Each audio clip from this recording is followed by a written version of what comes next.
Ladies and gentlemen, welcome to the Lawn Care CEO podcast. My name is Dan Ralphs. I'm the head coach at the Lawn Care CEO. Today, I am joined by a robot. I'm very excited. No, in a minute, I'll introduce Michael Mayberry, who's our guest from Scythe Robotics.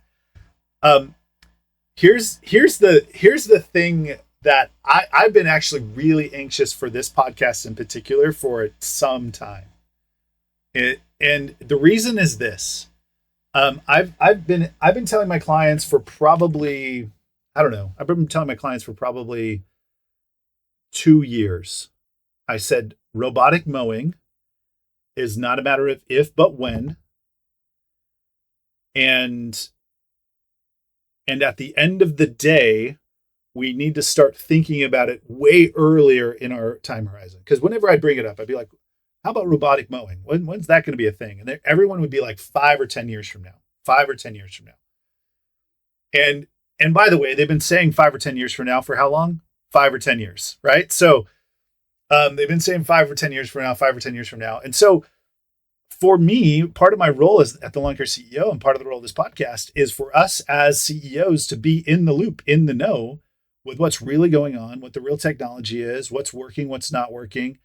And so I thought, who better to tell us, like, bring us up on the state of the industry, on the state of robotic mowing specifically, than the director of customer success from Scythe Robotics, Michael Mayberry. Michael, welcome to the podcast. Thank you. Thanks for having me. Yeah, we're excited to have you, man. The truth is, like I said in the intro, the robotic mowing and AI in general, this whole like new technology world that we're living in, I think is a little scary for some people. Like, is there reason to be afraid? With anything new, there's always some uncertainty, right?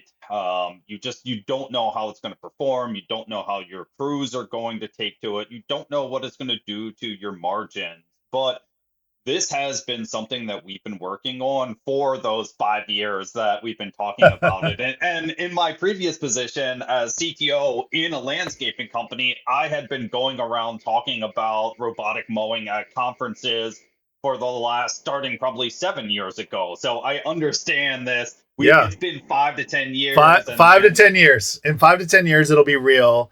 Right now, it's all just kind of science fiction. But I think that 5 to 10 years is either up or close to it. yeah, it's here right now. So there are a ton of robotic mowers planted throughout the country and even really throughout the world. Hmm. And they come in different shapes and sizes, from the ones that we manufacture, which are full size, commercial grade units that you can also ride on, to the smaller units that we see with Husqvarna and others that have the smaller ones that are like the Roomba style mowers. And then there are other ones that also are industry mowers with bolt-on autonomy. So you buy a mower from a manufacturer and bolt autonomy onto it. So there's a lot of ways to get Hmm. into robotic mowing, and I think that's one thing that people don't fully understand at this point. It doesn't have to be just the small machines or just the large machines. Really, depending on what your book of work looks like, there's a lot of options out there that will allow you to get into it. So I think the barrier to entry right now is as low as it's ever been. And I think that Hmm. makes it a lot easier for business owners to say, you know what, I am ready to take that step. So it can be scary, but I think that the number one thing that erodes that scariness is planning. And as long as you plan for it, you will be fine and you will be successful. So bring me up to speed on the kind of the, as much as you know about the history of this. So we talk about this in 5 or 10 years, it'll be ready. You've been talking about it for 7 years. Um, because I do think there's a truth of technology adoption, which is you kind of don't want to be the first one. You also don't kind of want to be the last one. Like, you want to like be right in that, like, after, if you've seen the technology curve, it's like the Yep. early adopters, and then you have what's after the early adopters. There's that next group. It's like the and you want to be kind of in that group is probably the safest place to be because you're going to be out ahead of your competition. But at the same time, all the bugs have been worked out. So give me a little bit more of the history of like where have we come? Like I know there's a ton of private equity money that's being poured at the moment into this particular technology, which is the reason I believe it's a matter of if not when. Um, sorry, when, not if. Um, so bring me up to speed. Tell me a little bit of the history. Yeah, sure. So when it first started out, you there were only smaller machines, so the Roomba sized machines, and they required guide wires to be installed. And so there was some maintenance that had to be done with that. There was some extra work that had to be done, extra expense outlay, all of this type of stuff. And that was probably, 7 years ago as it really started to hit the industry, and they mowed in a And randomized.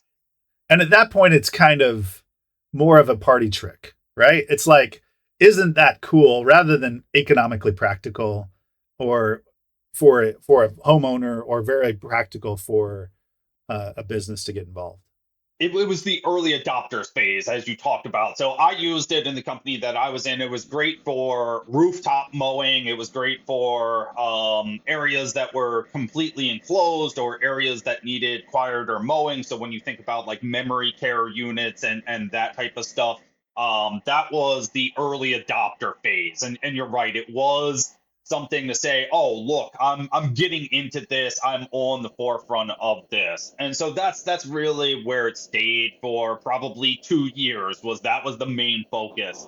And then we started to see other manufacturers and other companies starting to get into the larger mowers, so the commercial size mowers, 52 inches and up. There was a lot of things happening in the background. So during the last, let's go back 5 years, right? So 7 years ago was the Roomba mowers. 5 years ago, larger scale mowers really started being tested, and a lot of Hmm. that was happening in the background. It wasn't out in the forefront because this is a really difficult technology to create. Yeah. The way that I like to say this is, when you think about autonomous cars, there are rules to the road, and there are places where people should cross the streets. There are street lights that tell you when you can go, when you can stop, all of that type of stuff. When you think about landscaping, there really are no rules. You can find pretty much anything on any site, and then that makes it really difficult to create an autonomous platform that focuses on safety because Yeah. you're having to account for an unknown amount of potential obstacles or potential interferences with the machine. So that is why a lot of the testing really started on a small scale behind the scenes. And at Scythe, what we did was we created partners who were interested in this technology. And then we took our machines in the very, very early days and we actually went out and mowed for customers. So we ran the machines ourselves Ah, and that's did the smart. mowing alongside with our partners so that we weren't slowing them down, but we were also being able to keep our testing and find out what was happening. So that was the really, really early stages. Then we started to introduce them to customers and back away from customers to say, okay, here you go. We're So going to so teach give you how give to me use it. what year is this that you're kind of like, okay, we're gonna start testing it out. We're actually gonna be on property watching these machines work. We think we have our first beta phase launch, and this is where our innovators are kind of taking off. By the way, I figured it out. It's innovator, early adopter, early majority. And you want to kind of be a late early adopter, right in between early adopter, early majority. So Yep. um, and so you said, what year is this that you're kind of doing that early testing?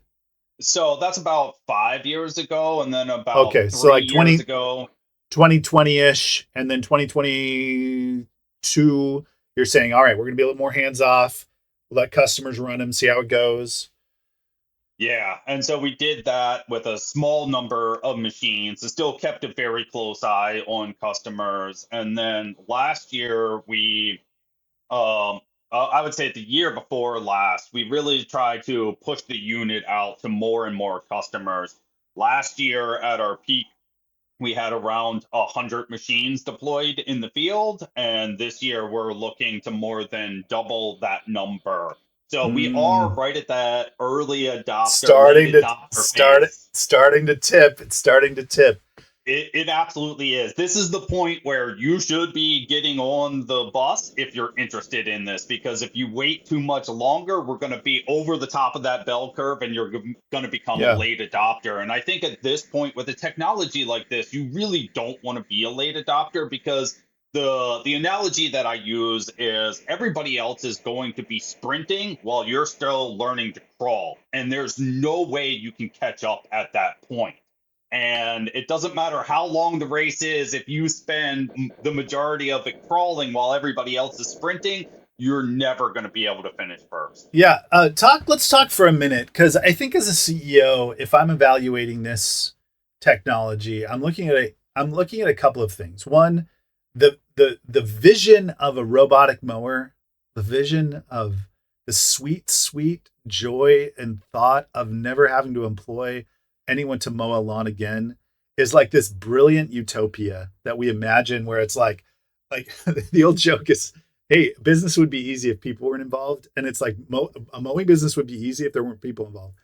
And it's like, so in our minds, we think, oh, what a brilliant utopia. We just put robots out and they do all our work for us.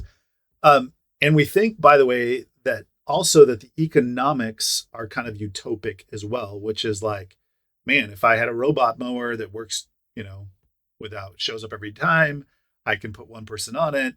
It's automatic. I can have a one person crew instead of a two-person crew. Talk through a little bit the economics of it, as far as what should I expect to save on average in a year, that those kinds of economics, as I'm thinking through this as a CEO.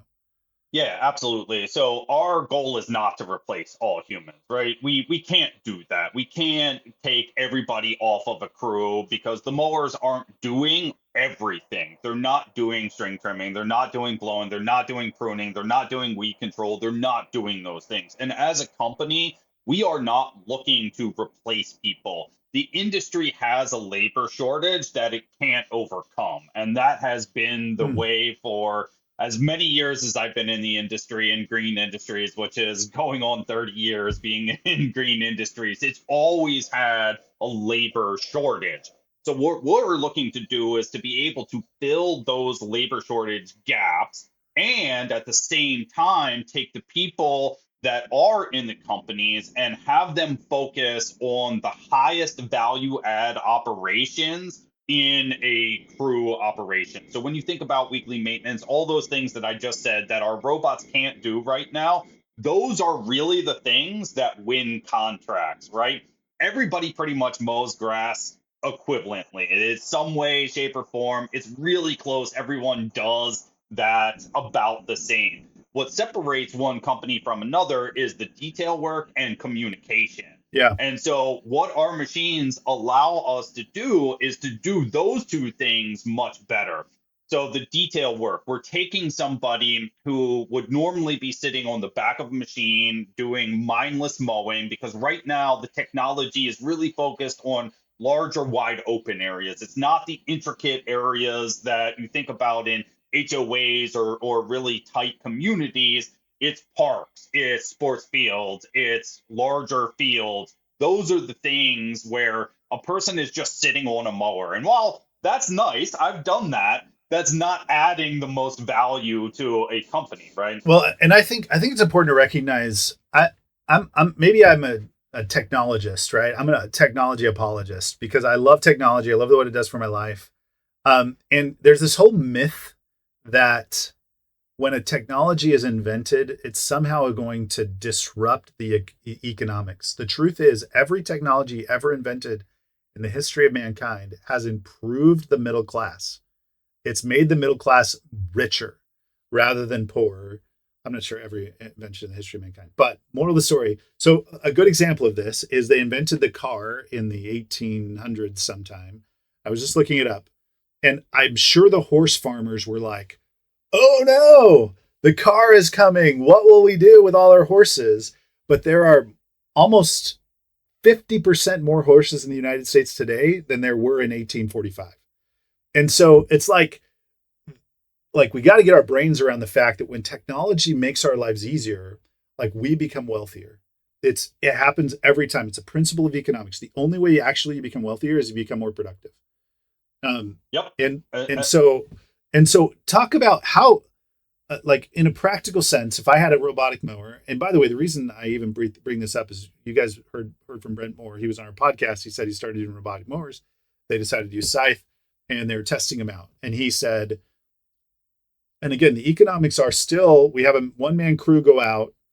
They're doing the detail work while the mower's doing its thing. Is that how it works?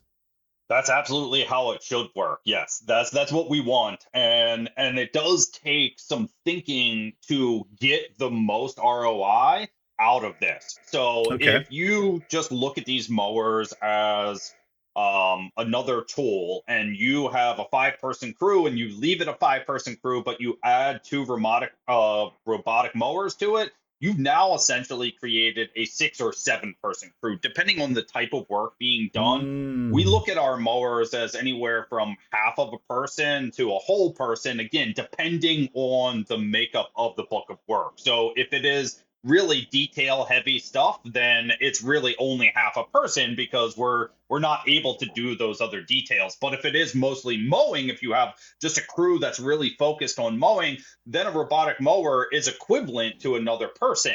So the economics come from reshaping your crews once you have this tool. And that's exactly what we want. So if you have a 5 person crew, you add two robotic mowers, hopefully you're taking at least one person, if not two persons, off of that crew.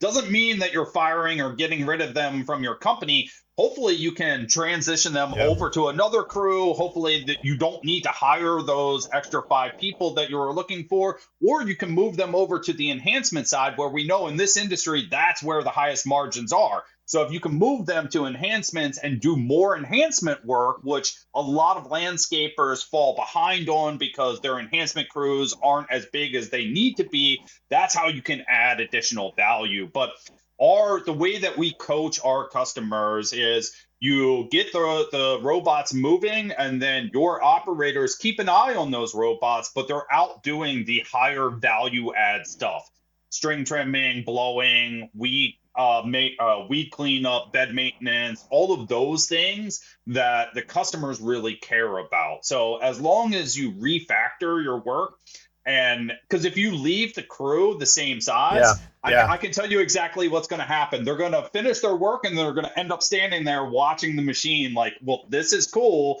but I'm still going to get my 8 hours today. So we're going to stand around. Yeah, And that's not exactly. what we want. Exactly. And by the way, that's been I had one author, I think it was Eliyahu Goldratt, who said he said the car was created before the commute. In other words, the technology showed up, and we didn't really have enough imagination to understand the benefit of all the different ways we might use the technology. So the technology arrives before our ability to really leverage that technology in meaningful ways. And so I do love the thought. Like I feel like I was chatting with somebody the other day, and they were saying, we're going to try to get out of mowing. A lot of people are saying, hey, get out of mowing. There's no money in it. And we've even kind of said that in one way or another from this platform, Lawn Care CEO. This is why I'm so interested in robotic mowing, because I feel like all of the sudden, if you can cut the cost of a crew from a 2 man crew or a 3 man crew to a 2 man crew, a 1 man crew, that all of a sudden we're back in business, right? We're taking our cost of goods from 45 or 50% down to 30 or 32%, which is right kind of in the range that we want it to be. When you think about so line me up on cost here. So if I have if I'm running a robotic mower, how many just we think about it like hourly. How many dollars an hour am I paying that robotic mower to be out there working? Yeah, it depends on the company that you go with. We have a lease platform. Our pricing is on our website, so everyone can go there and check it out. We have multiple different ways that we can work with customers so that we can meet them where they are, depending on how much they want to invest in this. But what we're really looking for from our customers is between 40 and 100 acres per month. and that will pay for the machine. If you can mow autonomously per unit 40 to 100 acres in a month, then you are making out better than you could with an employee. Plus, you don't have to worry about all the labor burden that goes with that machine. You have a set price, a flat price. You know what you're going to pay per month, or per acre, depending on which platform you choose to go with there. So, but you know what your cost is going to be, and you can bid that Hmm. directly. So, exactly what you're saying. It is no surprise in the industry that mowing grass does not make money. That's not where the profit is made. Most of the time, you take mowing work so that you can do the enhancement work or snow work or whatever else that is high profit.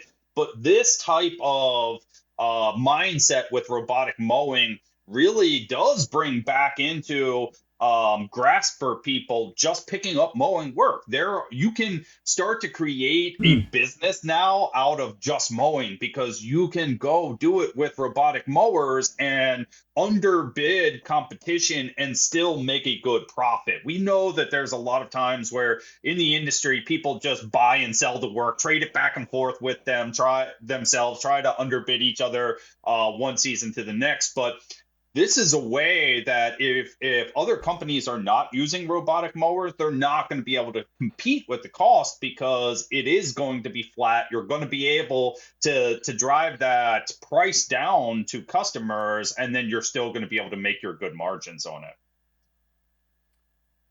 That's fascinating.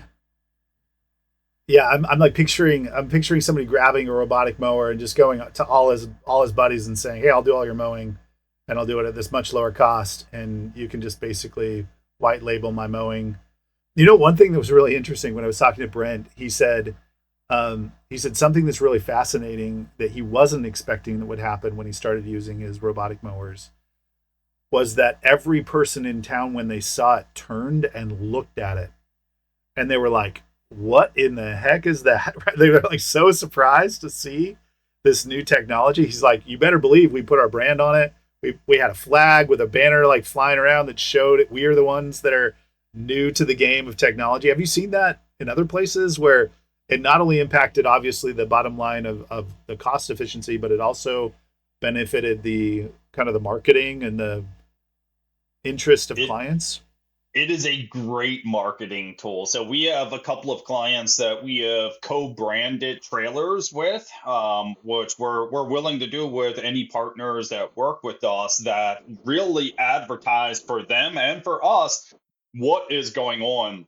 I'm out in the field a lot with customers, and it still puts a smile on my face how many people stop when they see it. I was working north of Baltimore a couple of weeks ago, right on a corner lot, and people were pulling in, taking photos and videos, coming up, talk to us. And this is after those machines have been deployed for a few months there. So it's not like it's brand new to the area. It's been a couple of months and people are still stopping by. So it absolutely helps for customers. And because our machine is built on an all electric platform, it's also another selling point that if you want to be quieter, if you're trying to work around schools and office buildings, you can start earlier because it's almost a whisper when it's working. So Hmm. it's autonomous and electric and very, very quiet. So people are always amazed when they stop. And I love having those conversations with just I, random people. I hear some markets like ringing in my ear right now because I do think as much as there are probably a lot of very intrigued people, I also hear a bunch of very old, stodgy, conservative folks going, "Well, that mower is going to run over one of my kids," like where they don't have faith in the technology. Because I remember the first time I was driving a Tesla in autopilot mode, and if you haven't done that, it's a freaky experience. It's a freaky, weird experience and a very cool one. And I'm a technologist, so I was really excited about it. But there's a moment where you're driving like on a freeway at 65 miles an hour around a curve, and you realize if this doesn't work, if this clicks off even for a minute, I'm shooting off into the desert. And and so is there any pushback? Is there any like backlash from the community saying, "Hey, is this thing safe? Is this thing, I mean, Elon's battling it all the time. Do you guys experience something similar when your mowers are out doing a school or something where they might be a little nervous? Yeah, absolutely. So I have a similar experience that I'll share. I was in a Waymo about 3, 4 years ago, and it made a left-hand turn across 3 lanes of traffic on a green light, not a green arrow, just a green light. And I definitely was a little concerned about that, but it did it just fine. So I understand oh my goodness, is this really safe? But Scythe in general, and I really feel this way about the everybody who's working on autonomous machines right now, but Scythe in particular is very, very focused on safety. That safety is our top concern, and there are things that we are not doing because we want to be safe, and we'll hopefully do later down the road.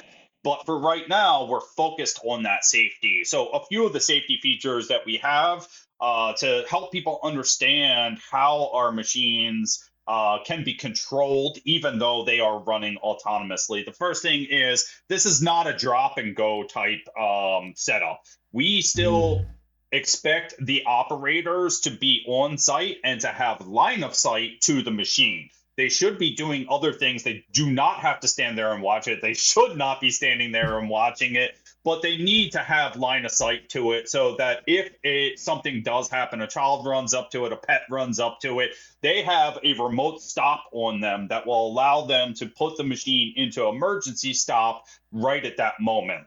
Because our machine is electric, our blades can come to a stop in less than a second. And that's much different than hydraulic mowers, which take time Hmm. for that pressure to spin down. So we can put the machine into a very safe state very rapidly at the press of a button. And that is intended with the remote stop that our operators carry around.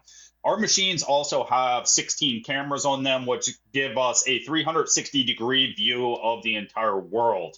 Hmm. With that, our machine will alert our customer support. We have agents behind the scenes who are waiting for alerts to come in. So when the machine says, I see something moving and I don't know what it is, I'm going to stop for a moment, that alert gets sent to our customer support, and our customer support pulls up the cameras, looks at what's going on, and says either yes, it's safe to continue, or no, it needs to be stopped until an operator comes over. So we have lots of customers who are using these machines at parks, at schools, around playgrounds. And so anytime that we see children in the cameras, we'll immediately put it in park and let the operator know that, hey, this is probably a difficult situation. You need to go monitor this even more closely, or ask the people to leave or go somewhere else and come back. Or, worst case scenario, if you have to, you can hop on the machine and manually mow that area so that we're not putting other people at risk. But safety is the number one thing for us, because nobody wants to be Yeah. on that front page, and that's, I think, what everyone is fearful of, is they don't want to see their name in the paper. And trust me, we don't either. Nobody out here who is creating autonomy wants to be on the front page for that, so we're always erring on the side of caution. Yeah, for sure. And that is the risk for you guys, I suppose, right? That something were to go terribly wrong could really set you back a lot. Does it impact? I'm like, my head goes to insurance. I'm like, are people paying more insurance if they have one of these machines, or is it I just don't a think typical? I don't think they're paying any more for it. So we do ask them to get coverage for the units. But so when I worked inside of a landscaping company, we talked to the lawyers and stuff, and there wasn't anything. It was still very new. So there wasn't Still any new. additional coverage that we had to People, have to run autonomy. your insurance guy doesn't know what to do with it either. I'm sure he's like, well, just put That's it under the general policy and call it good, right? And which is fascinating. I mean, it has to come up at some point. Some lawmaker's going to ruin it for all of us. Um, but here's the truth. So tell me. So I get it. So the idea is, I get a robotic mower. I have my one man crew become a two-man crew, become a one-man crew. It allows me to get more production, more consistency. That one of my two guys, I know it's going to show up every time, and I can get some really awesome people. talk to me about the training and onboarding process, because in my head I go, do I need a different guy, or can whoever's sitting there, my just old Dave who doesn't really do computers because he's a lawn mowing guy, can he be the guy that's running this thing, or does it need to be someone else? Yeah, so honestly, we have developed the technology so that anybody who is currently on a landscaping crew could certainly run this. The question is, do they want to? And Hmm. are they excited about it? Is Because there that is there is is there is there pushback from the guys? I think There they'd be. absolutely is, Huh. because there are some of those guys who really enjoy sitting on the back of the machine, and now they're being asked to go string trim instead of sit on a cushy mower all day.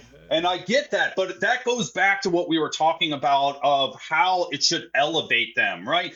That the idea behind this is you learn how to run this technology, you become more marketable to your company for other companies if you decide to change companies. And so you, by learning how to run this, you are actually propelling yourself forward in your career. You are learning something that most people in the industry as of today haven't seen, don't know how to do. But it's not overly complicated. Honestly, Hmm. with our machines, you create a mow zone, you create the areas where you don't want the machine to go, you pull the PTO and walk away, and it should do the mowing for you. We have a great mobile app that allows you to change settings, to make tweaks. We just released a new feature called task sequencing that will allow you to string mow zones together so that the machine will autonomously go from one mowing area to another mowing area all on its own, so that you don't even have to stop to move it from spot to spot. Now, that has a lot of limitations based on safety. We're not crossing sidewalks, we're not crossing roads, parking lots, things of that nature. But there, Just picturing this guy just cruising down the road. Yeah. yeah, so there is certainly a lot of ways for the people who are running these to elevate their careers, but there is pushback because as the industry as a whole gets into a groove, and then it likes to stay in that groove. And honestly, for the longest time, that's how we gained efficiency, right? It's the same crew, most the same property on the same day every single week, and you squeeze efficiency as much as you can. You work on routing, you work on getting rid of the seven types of waste as much as possible. And that's how efficiency was gained. But now we're introducing this new tool that can allow you to gain efficiency in a lot of different ways by moving people to different crews, by focusing on the detail work that wasn't getting done because people were sitting on it. But people are still hesitant to it, even at the operator level. They look at it and they're like, this is different. I don't want to do it. They don't even give it a chance because it really Yeah. is easy to work with. We've made it so that pretty much anyone can do this. But as you mentioned, the most important thing is finding the right person. You've got to find the person who's excited by it. Otherwise, they're not going to use it. They're going to end up using it in Yeah. manual mode. And at the end of the week, you're going to look at the data, which, by the way, we provide a lot more data that will help with efficiency. We can get into that a little bit as well. But you look at the data and you're like, man, they manually mowed 50 acres this week and only mowed 2 acres in autonomy. What's going on? Is there something wrong with the product? No, it's not the right person. That person is not excited about it, and they are not trying to use autonomy. And that then goes up to the top level too, right? So Yeah. Yeah. um, find the right person and then hold that person accountable to doing what they should be doing. I think this is where most new technologies fail. When because I've implemented a lot of new technologies before. I've implemented Aspire at my last company, and the thing that makes something new successful or not is accountability.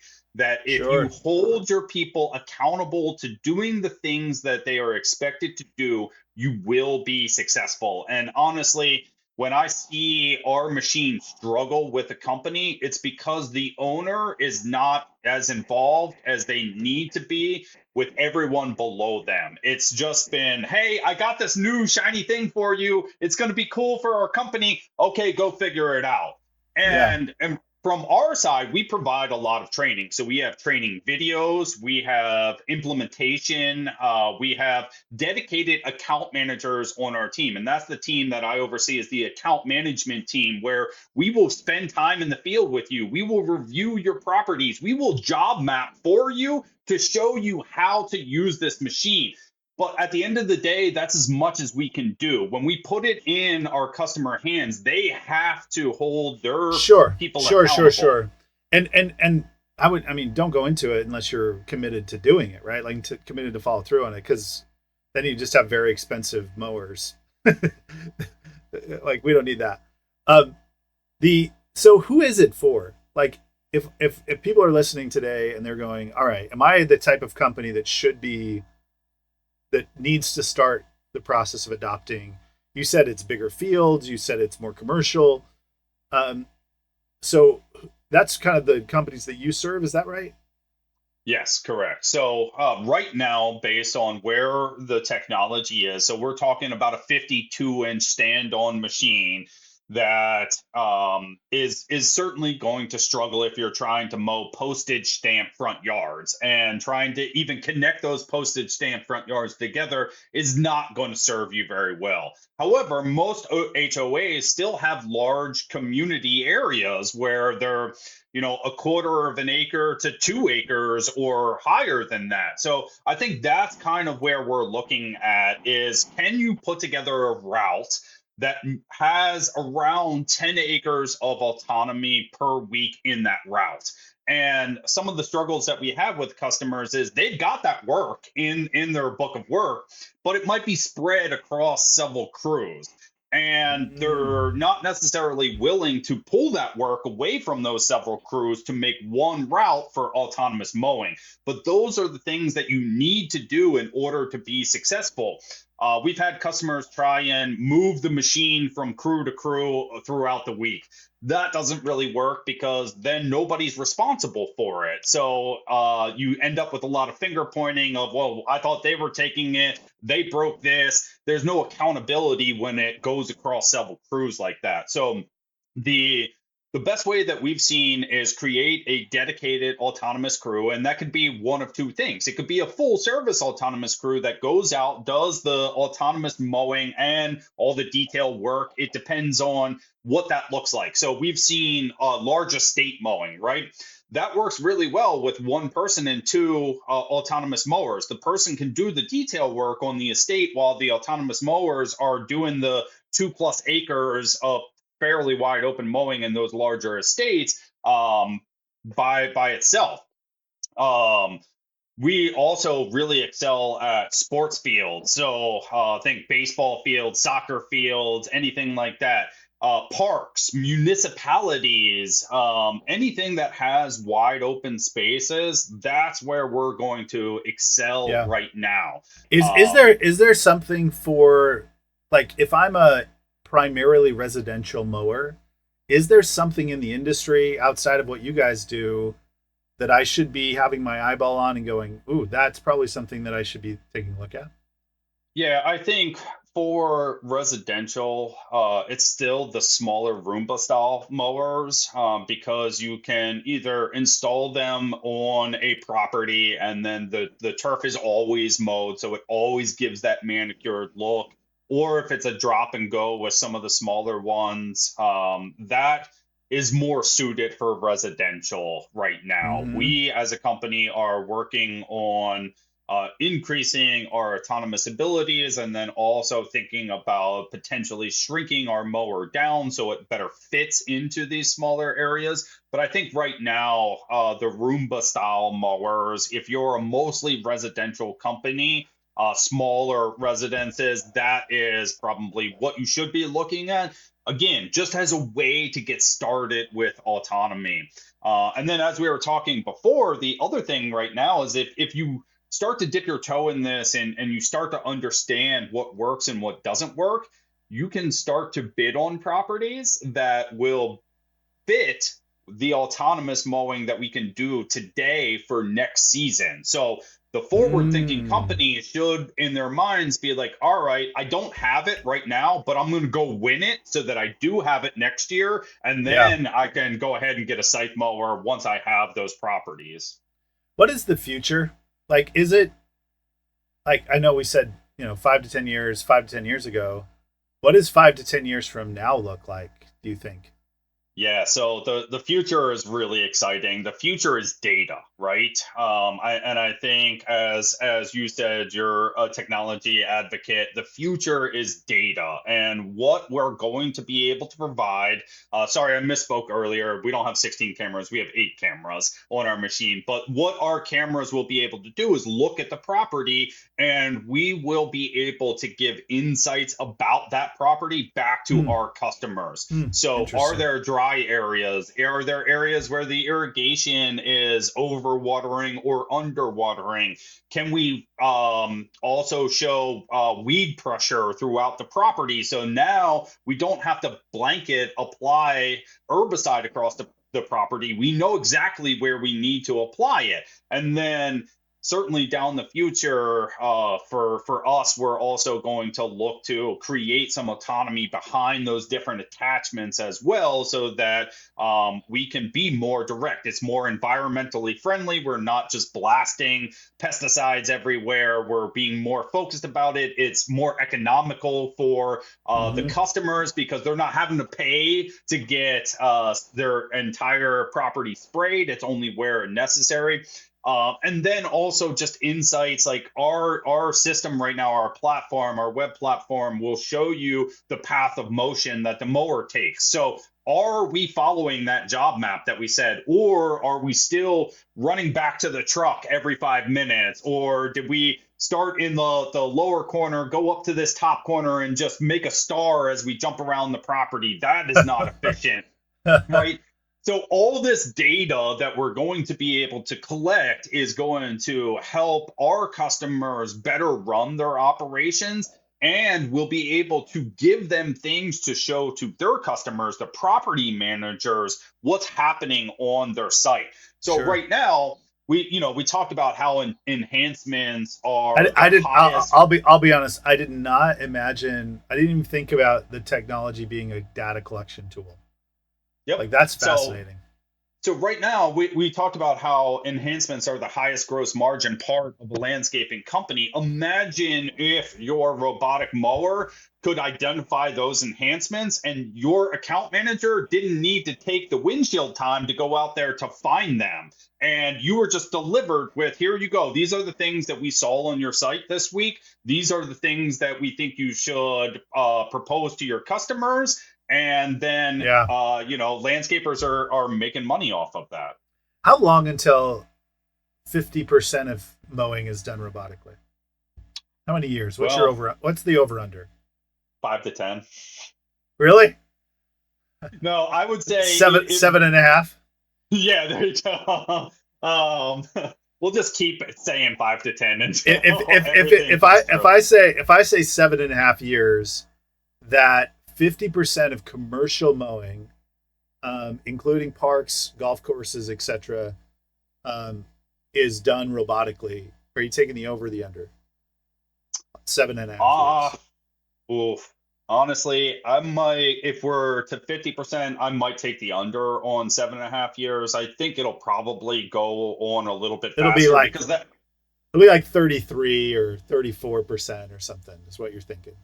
Yeah, so it's also technology at scale, right? When we start to see people adopt technology, technology then improves more rapidly than it did at the very beginning. So you think about AI, you think Yeah. about Yeah. ChatGPT, you think about cell phones in general, and how far we have come with cell phones in the last couple of years, compared to how slow things were when the technology first started. And now look at what cell phones have AI built into them now.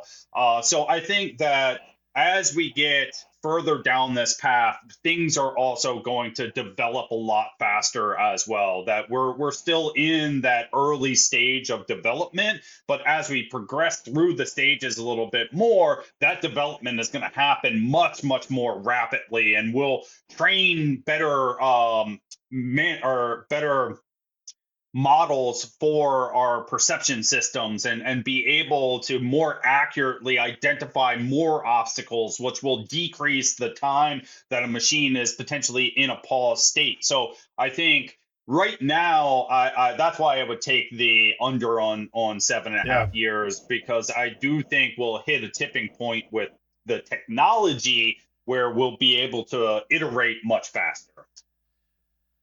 This is awesome. I really, really appreciate your time. To me, like like as a CEO, you know, one of the reasons why we're so insistent on figuring out how to create time in your world to work on the business rather than in the business is because like CEOs' eyes need to be on this kind of stuff. Their eyes need to be thinking about and considering. And I admire those CEOs that I know that said, you know what, we're just gonna go test it. Like we're just gonna go like let me just run around with it for a few rounds. Let me invest some cash in the R&D of my business. And there's like I said, the example of Brent Moore with Scythe Robotics said, man, I love it. It was great. And I'm appreciating this technology. And so like for me, it's like it's soon. It's probably pretty soon that you need to be in the testing phase at very least. Yeah. And getting ready. Yeah, absolutely. I mean, if you're not at least doing some deep research on it right now, you're falling behind. And That's honestly, kind of where this I'm at. is one of those things where if you choose to ignore it, you will get overtaken. This is the way of the future. 5, 7 years ago, it was still a question of, will this actually take a hold in the industry? And we know the answer to that question right now. And the answer is yes. So if you're not at least thinking about how to institute this into your company, you're going to get left behind. You're not going to be able to compete because people are going to be able to squeeze better efficiencies out, drive their prices down, and still keep their margins. And if you're not adopting this type of technology, you're just not going to be able to keep up. Fascinating. Ladies and gentlemen, Michael Mayberry. Thank you, Michael, for being with us on the Lawn Care CEO podcast. Guys, be involved, be engaged in learning about technology, whether it's leveraging AI to figure out your SOPs, whether it's robotic mowing, whether it's like even new, I think about Harrell's and their Polyon technology that allows them to slow release fertilizer. Like it's all of these little pieces of the puzzle, and the great companies are going to be adopting them with wisdom and with care. They're going to test, they're going to make sure that it's efficient and works. They're going to adjust their systems to make it all work. And we want you to be those kinds of CEOs. That's why we're here at the Lawn Care CEO podcast. Ladies and gentlemen, thanks for listening, and go do more good.